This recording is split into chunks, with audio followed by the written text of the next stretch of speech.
Monsieur Lotte, vous êtes intervenu cet après-midi au Grand Dossier de la Protection Sociale sur le thème des données de santé.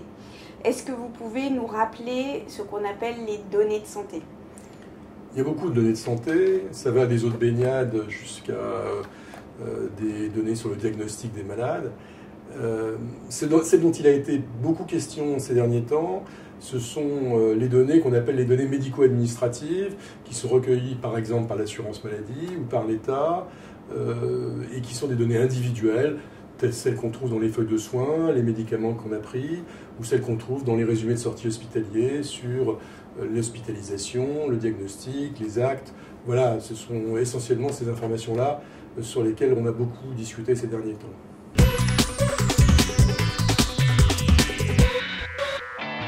Alors, on dit souvent qu'il y a trois grands enjeux qui s'additionnent. Un enjeu de santé. Alors, le meilleur exemple, c'est celui du Mediator.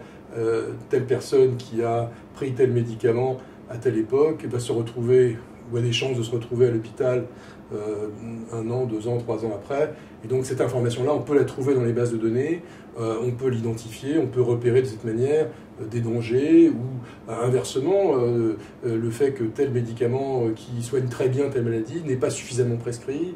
Donc on a voilà, des exemples. On peut faire des tas de choses en santé avec les données. Donc on peut calculer des tables de mortalité, par exemple. Il y a plein de choses, plein de statistiques utiles à la santé. Alors, mais il y a aussi des statistiques qui sont utiles à la démocratie. C'est-à-dire d'abord la possibilité que des statisticiens de différentes obédiences, de différents laboratoires de recherche puissent discuter sur des bases objectives, donc faire leurs propres calculs et opposer des conclusions étayées à d'autres conclusions étayées. On a du coup un débat public de meilleure qualité.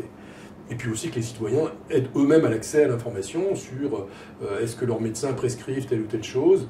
Donc aujourd'hui ça n'est pas possible, mais peut-être que demain ça le sera. Voilà, donc ça c'est la démocratie. Et puis le troisième enjeu, c'est un enjeu économique. En France, on a finalement un développement de la recherche qui pourrait être bien meilleur en santé, en économie de la santé. Et donc, on peut penser qu'il y aura demain, grâce à ces bases de données, un grand développement à la fois de la recherche, de l'expertise, mais aussi d'entreprises qui utilisent ces informations, soit pour faire des études sur des médicaments, ou pour informer le public, des start-up qui font des applications pour smartphones. Donc, on aura, c'est une richesse économique qui est sous-exploitée pour l'instant et dont on peut penser que demain, elle le sera davantage.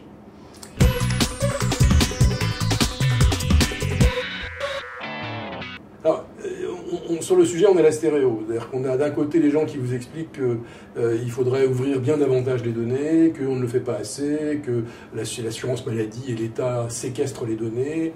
Donc il y a eu beaucoup d'exagérations, mais c'est vrai que c'est très difficile d'accéder à ces données. On en est encore au début et certainement on peut faire mieux.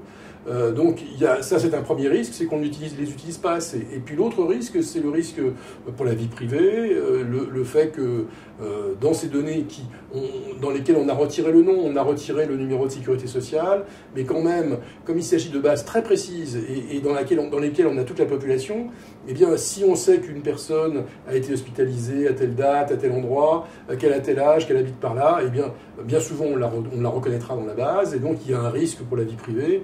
Et voilà pourquoi les données anonymes doivent être mises à disposition, mais les données qui comportent un risque de réidentification, comme on dit, doivent être mises en accès restreint, sous certaines conditions, et pas à tout le monde. Donc voilà, il y a ces deux risques opposés de trop d'ouverture et pas assez.